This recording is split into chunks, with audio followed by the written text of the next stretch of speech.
everyone. This is Michele Hughes from Ageless and Timeless. Today I have a guest who actually was the subject of my Top Doctor magazine article, if you got to read that. His name is Ed Clay, and he is the one of three founders of the TAM /CPI Center in Tijuana. But he has an incredible backstory. So Ed, welcome to Ageless and Timeless. I'm so happy that we finally got this connected so we can be together. Yeah, thanks for having me, Michele. So Ed, you have one of the most amazing backstories. So let's start with just telling us about your journey. How did you get to where you are today, and what were the key turning points and challenges that brought you here? Yeah, so I was a professional MMA fighter. Gosh, it's actually more than 20 years ago now, about 25 years ago. And I trained professional fighters up until I retired in 2011, 2012. My mom was sick without options in the United States. She had rheumatoid arthritis, and she'd failed all the standard of care medications. She broke her back on a short fall due to the side effects. She got multiple staph infections.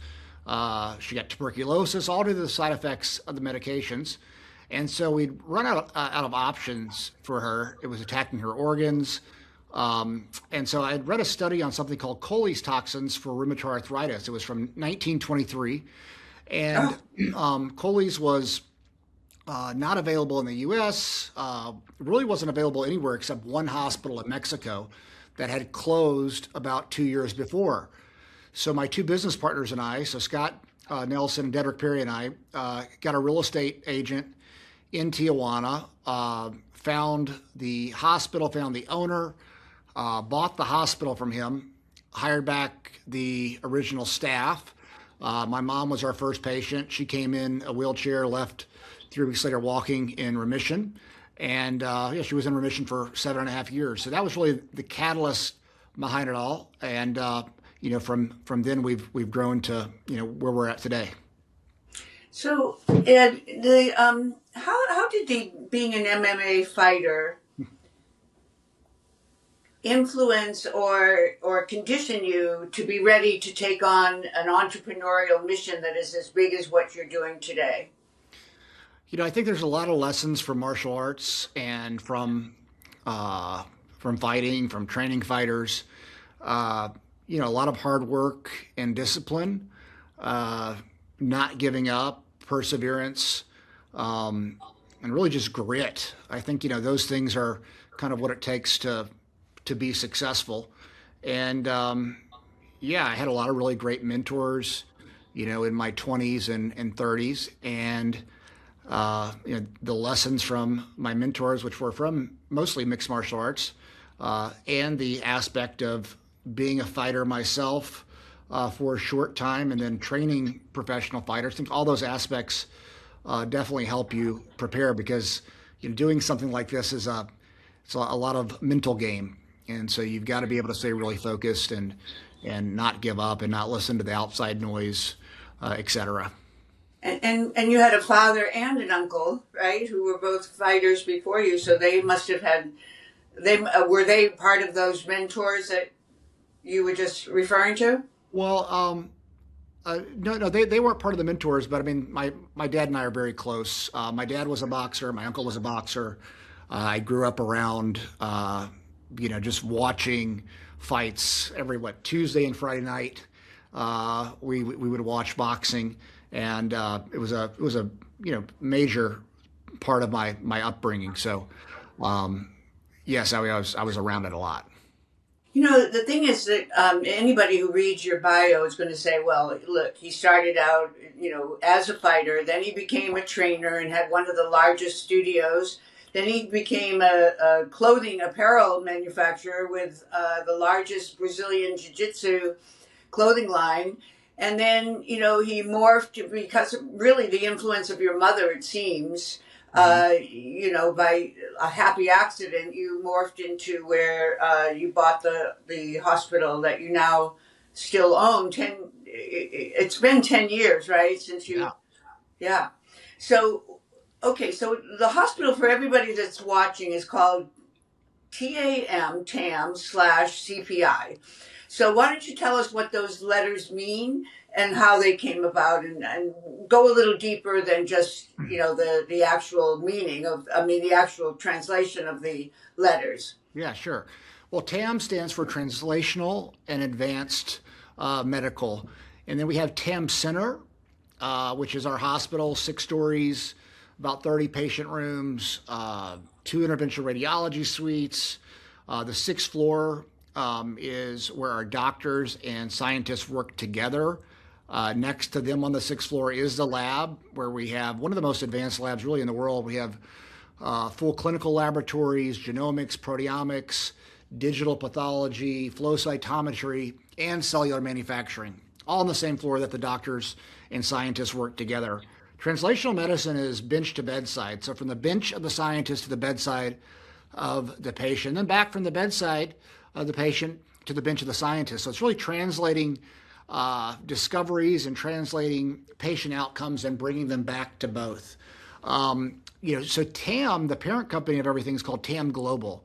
Under TAM Global, we have TAM Center, TAM CPI, TAM Diagnostics, TAM Biosciences, which is our biosciences company where we invent drugs or therapeutics or cellular products and then get those through the clinical trial process. TAM Imaging, where we have CT, MRI, ultrasound. TAM Data, which all of our data goes into, and then TAM AI, which is our AI branches. So, TAM Global, we have the hospital in Mexico, hospitals and labs and imaging in Mexico. We also have a lab in Boston where we do most of our cancer research. We have a lab in Nashville, which is TAM Pharmacy. The goal is to be in 49 states in the next 12 months, licensed in 49 states in the next 12 months. We also have cellular manufacturing in Nashville. So it's an ecosystem of companies. We're completely vertically integrated to where we can translate findings, discoveries fast and get them into patients, to where currently under the FDA model, it takes 5 to 7 years and $30 to $50 million to get a medication to a phase 1. Phase 1 is a phase 1 safety. We can go from discovery to patient within 6 to 12 months. So we're not wasting $30 to $50 million. We're not spending 5 to 7 years. And we can, if it doesn't work, we move on to something else. If it does work, we run it through the clinical trial process. And so we're really kind of the first of its kind doing something that is this vertically integrated across the board. Well, and the other thing that people need to know is that the TAM Center has really a bifurcated mission. You have one side that is cancer focused, and the other side is stem cell focused. Of course, they do overlap, but why don't you tell us about each of those and how that evolved to where it is today? Yeah, so CPI stands for Cellular Performance Institute. We're probably the largest manufacturer of mesenchymal stem cells in the world. We have an incredible lab, great scientists that are working on our current products, but also the next generation stem cell products. We were the official stem cell provider of the UFC. We've treated a lot of NFL, NBA, pretty much any professional sports league. We've had somebody from their league come to us. And we focus on musculoskeletal, so like shoulders, knees, herniated discs. We're probably best at herniated discs. So we have a paper that should be publishing here in the next 2 months, over 500 patients. I think there's going to be well over 80% success rate in those herniated disc procedures. So that's really the focus for CPI. And of course, we do a 5-day stay. You went for a week long, so it's very structured. We're conditioning the body to potentially respond better to the stem cells, do a lot of hyperbaric oxygen, NAD+, pulse electromagnetic field therapy, et cetera. Just getting the body ready for those stem cells. And then we have TAM Center, which, the focus is cancer, but we'll also be doing some other autoimmune diseases and those type of things. But our chief scientific officer, for instance, is Franco Marincola. He was the former chief of infectious disease and immunogenetics for the National Institutes of Health in the U.S. He co-authored the main textbook that oncologists use for immunotherapy for cancer. He's the founder and editor-in-chief of the Journal of Translational Medicine. So he's just kind of a giant in the cancer immunotherapy field. And then we have our chief of innovation is Ali Asadi. Dr. Asadi was the chief of innovation for Illumina, which is the largest sequencing company based out of San Diego. He actually is a co-inventor on the chips that go into the sequencers, and he's invented a number of other really revolutionary technologies, the SomaLogic 10,000 protein next generation sequencing chemistry, and many other things. So we have about 20 PhDs right now, ranging from Harvard, Yale, MIT, top scientists working on this mission, which is to help people. Healthy circulation is foundational to overall wellness, and nitric oxide plays a critical role in how the body delivers oxygen and nutrients where they're needed most. N101 focuses on supporting nitric oxide production as a pathway to better cardiovascular health, energy, and performance. This is an area of health that often gets overlooked, yet it impacts everything from brain function to endurance and recovery. N101's work brings important attention to a system that truly affects whole body vitality. You can learn more about N101 and Dr. Nathan Bryan and their approach by visiting the link in the show notes or by using the code AGELESS10 for 10% off of all their products. Mm-hmm. Well, that mission is far more complicated when you're dealing with diseases like cancer and autoimmune and so forth. So if you were to just take the last 10 years and bring them up to the current, what would you say has been the greatest challenge that you faced in creating what you have today?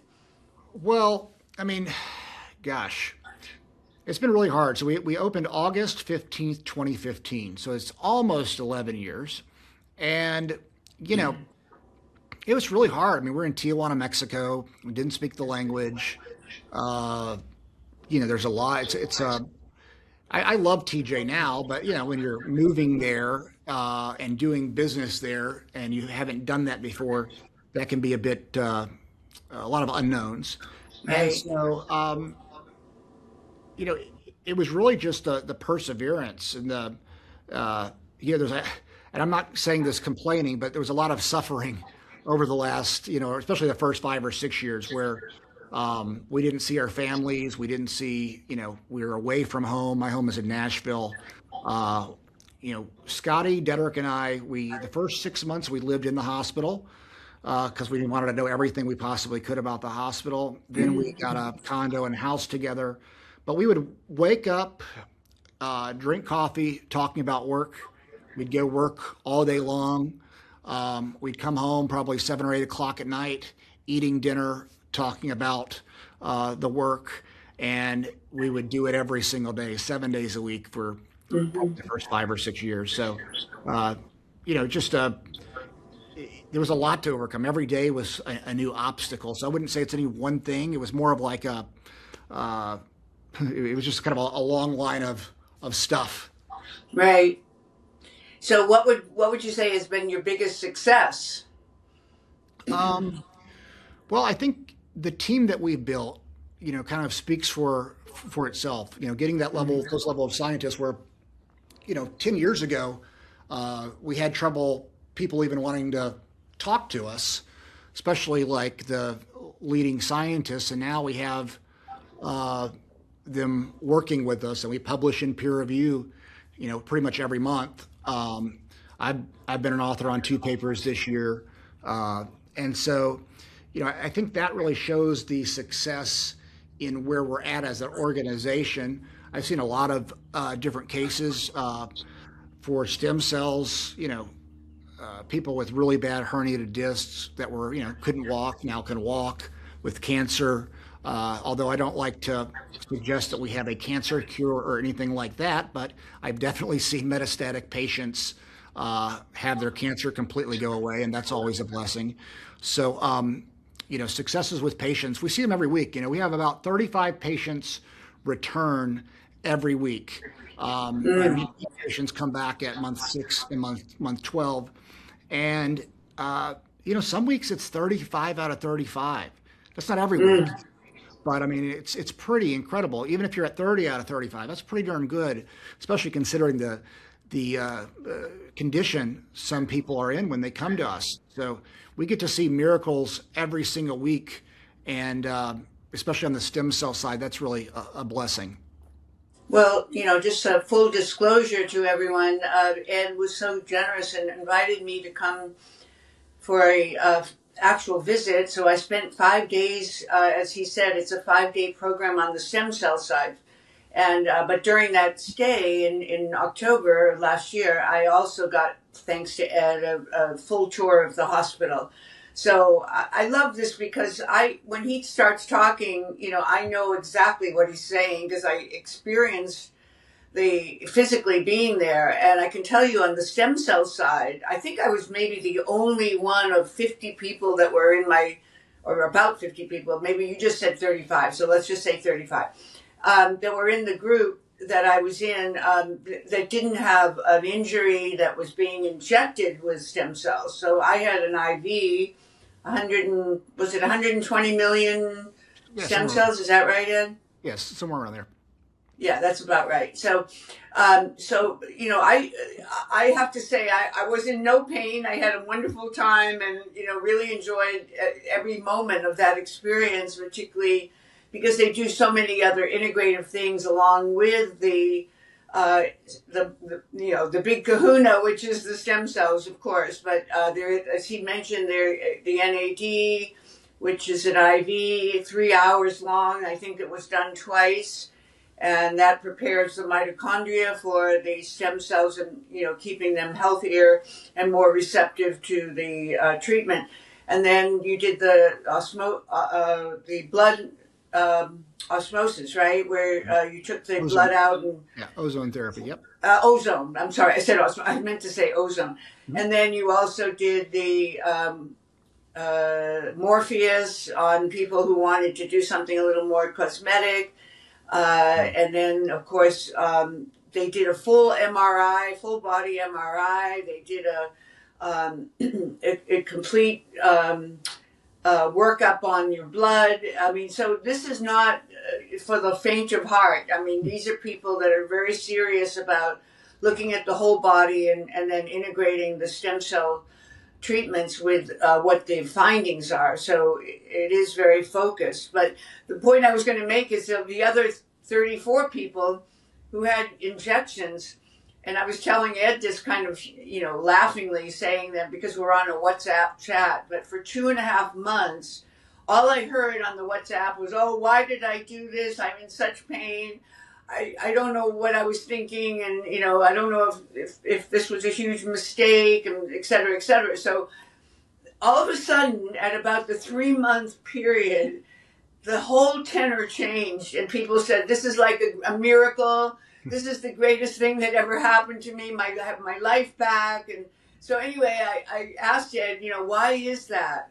What is this magic that changes? So why don't you tell the audience that, Ed? I thought it's very interesting. Yeah, we always tell everyone to give it 90 days. And normally when you get injected, if you're getting a joint or discs, the first 2 or 3 weeks you're in a good amount of pain. And, we tell people, depending on the specific case, everybody's different, but to start physical therapy at week 3 or 4.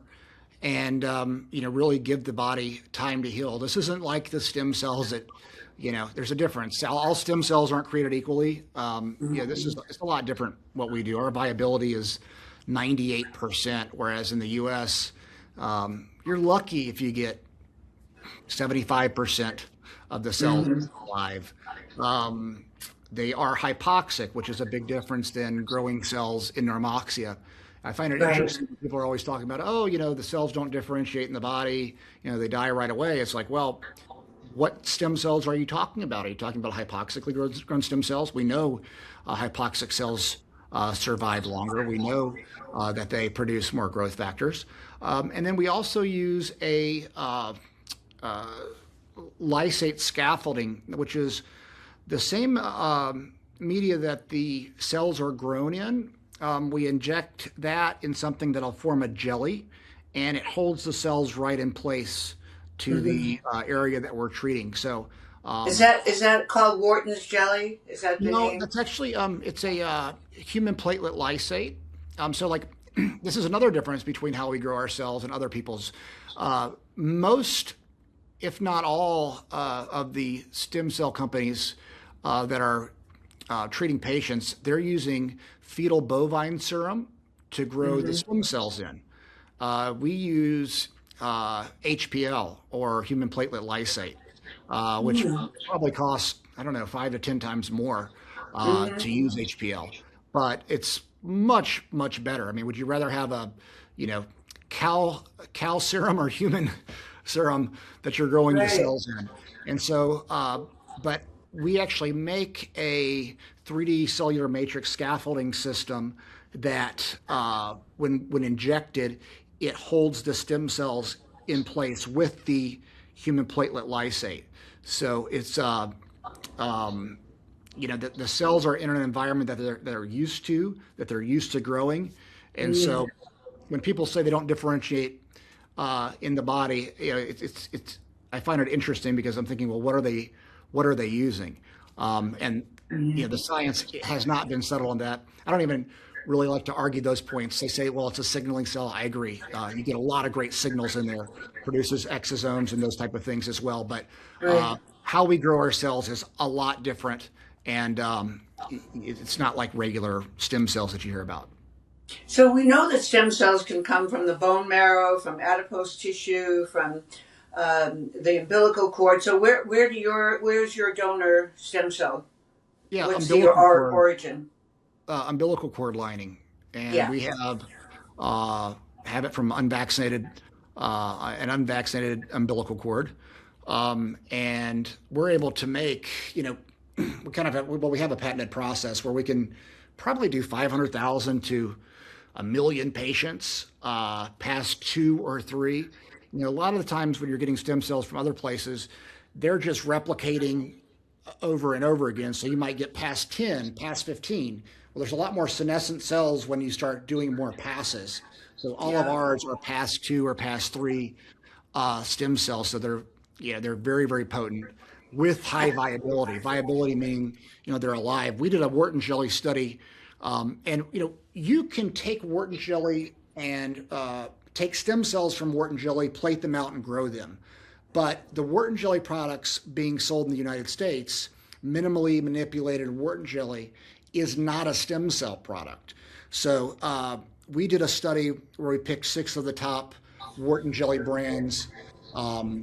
We tested them to see if there were any stem cells. There was a very, very small amount, much less than 1%. But of those, 82 to 100% were dead. So, that's kind of the quality that you're getting right now from a lot of places in the U.S. That doesn't mean they're all like that, but I would say the majority of the product out there currently is not so good. So let's talk about exosomes as it relates to stem cells. How do you differentiate and how do you use the exosomes now, because they've become so much more prevalent with the treatments that you're doing? Yeah, so I mean, stem cells produce exosomes. I believe it's like every stem cell produces like 5,000 exosomes. So I mean, you're getting a lot of exosomes with stem cell treatments. The reason we've never come out with an exosome product is because we're not able to compete with the numbers that people are claiming. So they'll claim, oh, it's 10 billion exosomes or 50 billion exosomes. We have another study actually coming out in the next probably 90 days where we're testing the different exosome products. And I mean, we haven't found anything that is what they say it is. So you get a lot of particulates and stuff like that, but we haven't been able to come out with a product that would actually have the numbers that they're saying, and we're not willing to do something that we think is unethical and suggesting that we have a product that is not. So I think exosomes are good. I think that the numbers that people are claiming, for the most part, isn't true. And stem cells produce exosomes. So Right. those are the signals that go out there. Now, we do have a product. This is separate, but on the cancer side, where we've gone through thousands of tumor cell lines in silico, so computerized model, and we picked what's called the most immunogenic tumor cell lines, so the ones that could be seen the most by the immune system. We then brought the top 10 into the lab to see which one was actually the most immunogenic tumor cell line. We then did gene knockdowns in silico to see which gene knockdown caused the most immunogenic tumor cell death. Brought those in the lab and found which one specifically caused the most immunogenic tumor cell death. Then we used the most immunogenic cell death gene knockdown in the most immunogenic tumor cell line to create a super immunogenic tumor cell line, and we created a secretome from that as being an incredible adjuvant. And then from there, that same tumor cell line, we're taking out the EVs. We're not going to call them exosomes. There will be exosomes in there, but we're taking out the EVs and using that combination as a adjuvant and signaling protocol for cancer patients. And we're using those with our dendritic cell vaccines. We're using those with our neoantigen peptide vaccines, and using those in combination with a lot of different things that we're doing. So, but so much of the literature or online, and this is where it gets questionable, because it is a lot of information online, maybe not from PubMed, but from certain influencers or doctors or whoever that have points of view. But they say that that using stem cells with cancer patients can be very tricky because you can inject a stem cell and create more tumor growth. What's your feeling about that thesis, and how do you defy that? Yeah, so we don't use stem cells for cancer patients, so it's not a cancer treatment. Okay. We do screen out for those that have had cancer. We have some protocols where we won't give IV stem cells to people with cancer and those type of things. We take it on a case-by-case basis. If they have like a herniated disc and they had cancer a few years ago, we might treat them. We might not. There's different variables that the doctors talk about with every unique case. But I actually don't think that, and this is just an opinion, by the way. There's literature that suggests that it might, and there's literature that suggests that it has anti-cancer effects. But I mean, we've treated over 5,000 patients. And if stem cells cause cancer, or we would have an explosion of that, which we absolutely do not. So I think that we would know more than anybody.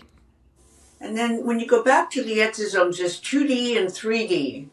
The new exosomes that people are saying are the cutting edge are the 3D. Do you know the distinction of those two, that you can explain it to us, or have you been following that? I have not been following that. I don't know what they're. Well, I mean, they're using exosomes so much in aesthetic medicine, so it's becoming very consumer driven rather than medically driven. So so I guess anything that's new and a little bit more unique is getting a lot of attention. But for example, I did the Morpheus treatment with your wonderful staff, by the way. This is the other thing I need to tell everybody. The people at the TAM CPI Center he mentioned, the team, but you get to the team goes all the way down to the most junior, the person sweeping the floor. And honestly, everyone, without exception, was the most personable, the most interested, the most qualified. I just want to give you that feedback because you don't find that. In fact, the last thing I would ever do in the United States is go to a hospital. Yeah. And the first thing I would do if I, God forbid, ever had, the reason to do it would be to come to you. So there's a huge difference. And also the cleanliness. I mean, so many of the hospitals in the U.S., people come out with sepsis or some kind of, issues that are based on the hospital's bacterial load. So I don't know how you do it, Ed. I mean, really, to run both a consumer-driven business with the stem cells and then the medically driven with the cancer, and then have a staff that can be as competent on both sides. It's really pretty impressive. Thank you. Yeah, our team, it really is a great team. We have about 300 employees, maybe a little bit more now. But a lot of the people that you see in Mexico have been with us for a long time. Yeah. So, and they understand what we expect, our expectations on how patients are treated. It's pretty easy if we have to discipline somebody because it's as simple as, how would you have treated your mom or dad? Is this how you treat a family member? And, we expect everyone to treat the patients like they would their family. And it makes things a lot easier because they understand what that expectation is, and they do it. We don't have to have those conversations very often because our staff they're awesome. A lot of really great people. They care about the patients. They care about the outcome. They know, the patients. A lot of times they're suffering. They're looking for help. And you got to have compassion. And we also focus on the mind. We have two, at least for our cancer patients, we have two full-time psychologists, and I think love is a treatment, right? I think the more you love people and can love them up, the better they're going to respond. And I know our staff and our entire team, actually loves the patient. So that's getting when you come to us. Yeah, and everybody was so collaborative. That's so many of the patients were in pain, and the group, as I mentioned, so because they had the shots directly into their injury, so they would come into I was starting to talk about the Morpheus because that's kind of a little bit lighter treatment than the other modalities. So the Morpheus, if people do not know what it is it's a radio frequency treatment, right, that gets into the dermis. But it's very tricky because if it isn't done right, it can cause loss of volume when what you're actually trying to do is create more volume in an aging face, and also, of course, open a channel for the stem cells to be received at the dermis, not just sit on the surface of the epidermis. I hope that's a reasonable explanation to someone. Really good, actually. Thank you. Well. But so, the reality was that a lot of those patients going into that room were in really serious pain. Yeah. And so now they add to that pain the treatment, which you do have to have a little numbing. And, it's just some people, I have a high pain threshold. I could have done it.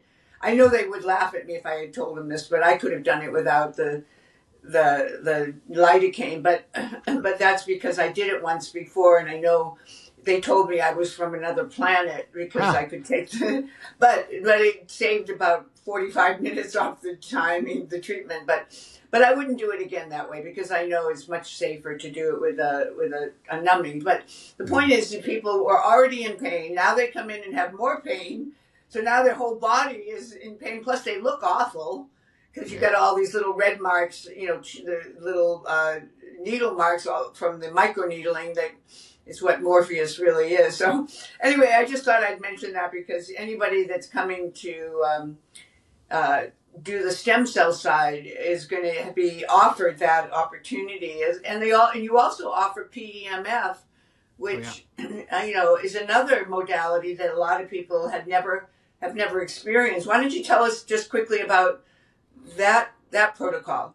Yeah, so I'm a huge PEMF fan. There's a lot of studies on it. It's great for nerve pain. It's great for pain management. It increases the amount of stem cells in the body. There's studies that show that as well. But we've got it. We brought it in. And people can read all the studies, but we brought it in for pain management. So we initially had it for our cancer patients, and it wouldn't work for everyone, but for most people, they would get significant relief. And the cancer patients, when we started, they were staying with us for 3 weeks at a time. Right. So I mean, it was kind of like a boot camp for them. They were, in a lot of them. We had an inpatient program and outpatient program. So we have, 20 to 25 patients staying in the hospital with their loved one, and then there are 25, 30 patients outpatient, and you want to get their pain under control. We would also focus on their gut. So a lot of times cancer patients are having to take opiates because they're in so Yeah. much pain, and the problem with the opiates, if they're in so much pain, is it clogs up their gut. It Yeah. causes constipation, and so Right. we would do our best to manage a lot of the pain with coffee enemas.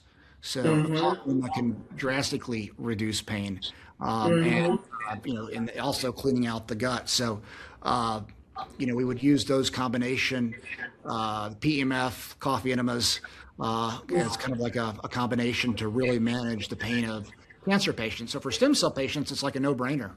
That they're there, Mm-hmm. they have a bunch of PEMFs, and anybody can use them at any time.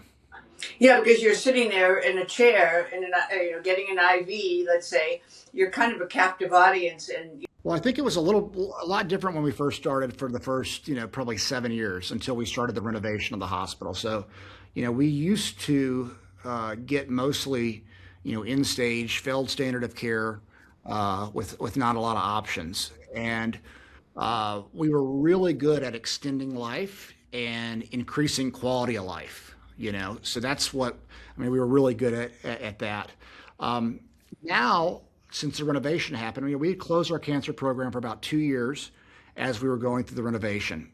And the reason for that was so the checkpoint inhibitors won the Nobel Prize, or the inventors or the discoverers of it won the Nobel Prize in 2018. That's when the immunotherapies for cancer got really popular in the United States. And you started seeing drastic increase in survival with melanoma and lung cancer, which is awesome. Finally, for 50 years, you didn't really see much of a bump, and then because it was just chemo, radiation, surgery.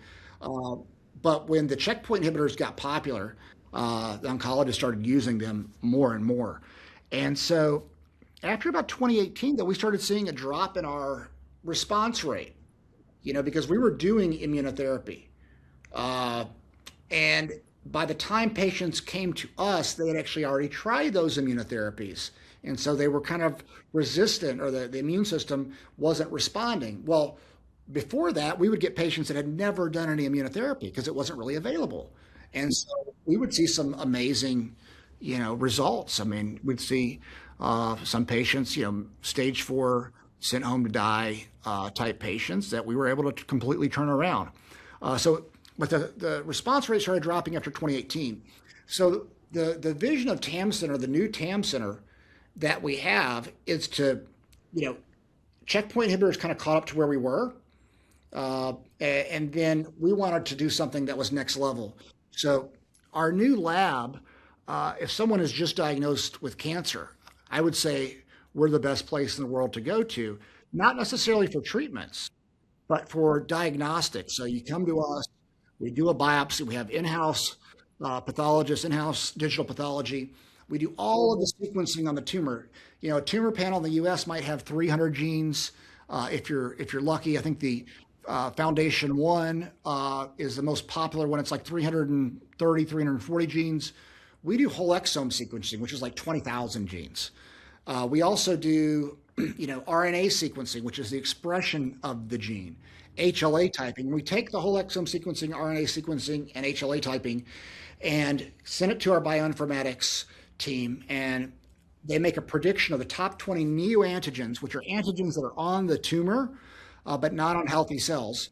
And so we have a prediction of what those top 20 are, and then we make customized peptides for those patients. Now, this isn't a curative type treatment, but this can be used in combination with standard of care or anything else that they're doing. It can very much likely make the checkpoint inhibitor immunotherapies better. It could slow down or prevent recurrence. That's what we're using it for. But you get all of this information. We also then do the Avenio test, which is the Foundation One test. It's called Foundation One in the U.S. We're the referral lab in all of Latin America for Roche for that test. So we do that test for you too, about 330 genes. We do proteomics of the proteins. We have proteomic panels. So you're going to get proteomics, digital pathology, and we combine, we use a multi-omic approach, combining the different omics to try to learn as much as we possibly can about the patient's cancer. We give a list of clinical trials that are available in the US. We give on and off-label recommendations. On-label meaning it was FDA approved for their specific cancer. Off-label meaning it was approved for another cancer, but could still potentially work. And then, we partner with the patient and giving them as much information as we can and showing them their different options. What we can offer that others can is this, the highest level of diagnostics, number one, as I was just mentioning. We also have treatments that our scientists have invented, basically, that can be used with standard of care or can be used by itself too. We recommend really working with the patient's oncologist at home too, if they're open to it, and doing kind of a joint treatment plan. So we're also able to offer a dendritic cell vaccine. Dendritic cells are part of the innate immune system. On the innate side, you have natural killer cells, macrophages, and dendritic cells. The adaptive side is the T cell and the B cell. B cell produces antibodies. The T cell can have memory. You have a memory T cell.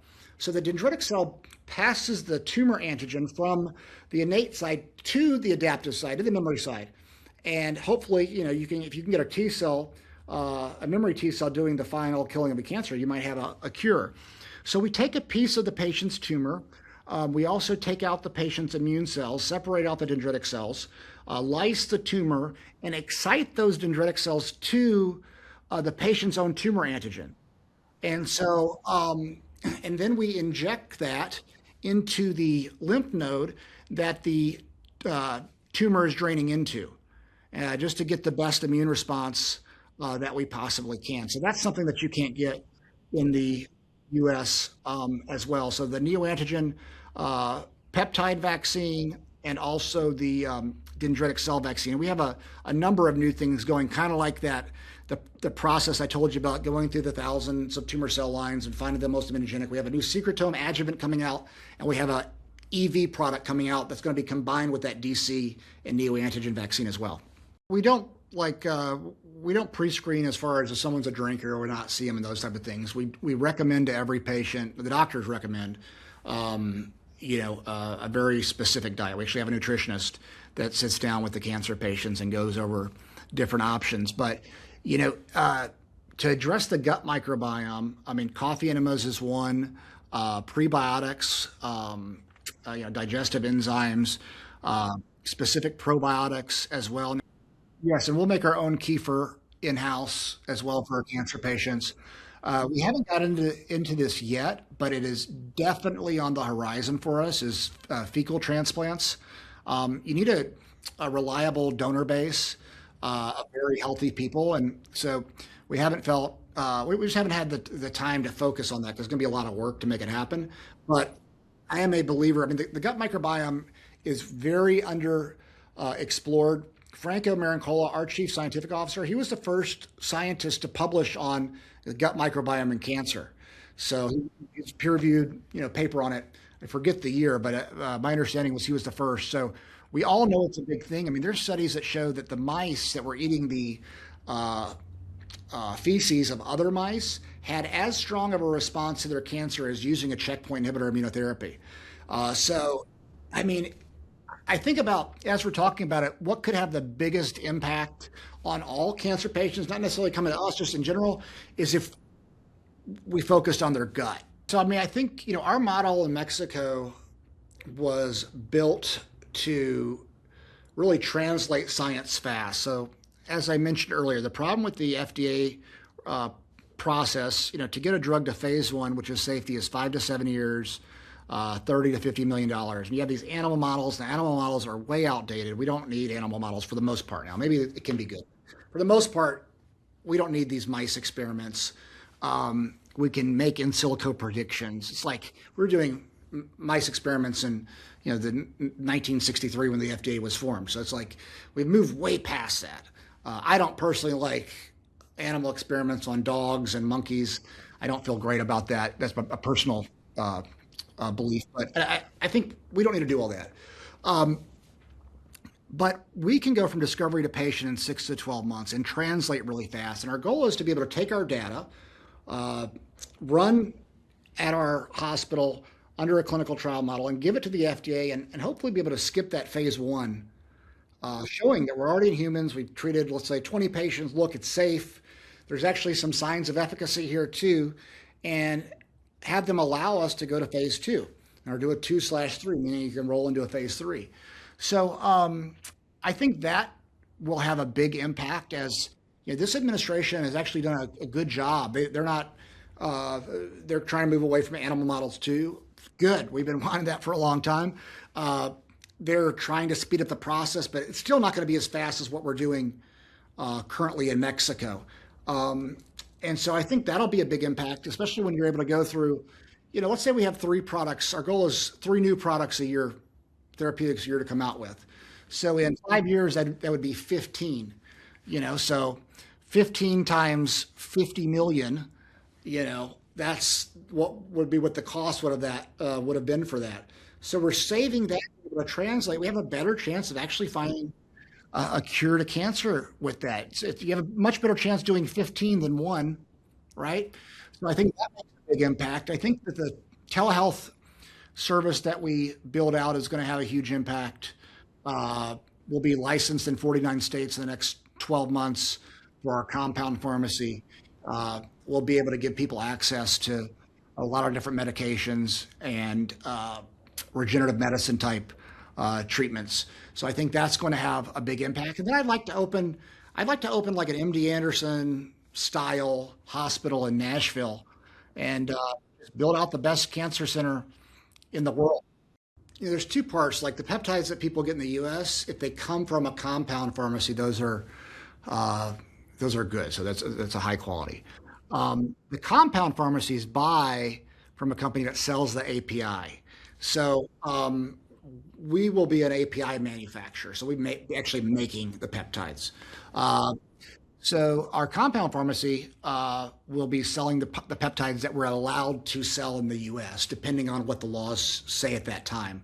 But we will be an API manufacturer for others. I'm not a peptide expert or anything. I know there's people that know a lot more about peptides than me. Whenever I saw where the peptides were going, I was like, I'd rather be able to manufacture the stuff. And because quality, as you know, Michelle, that's like my big thing. Like a lot of these places, the quality just across the board isn't good. Stem cells, supplements. And so I would much rather be making it myself or have our team making it and knowing the quality of stem cells. We have the highest quality stem cells that's out there. I know that. Nobody is manufacturing with the viability of cells that we are. Nobody's manufacturing the numbers and viability. So 7 billion cells a week at 98, 99% viability is pretty amazing. I would say that if someone has cancer or an autoimmune disease, that there is hope. We are working on some of the most advanced diagnostics and treatments out there.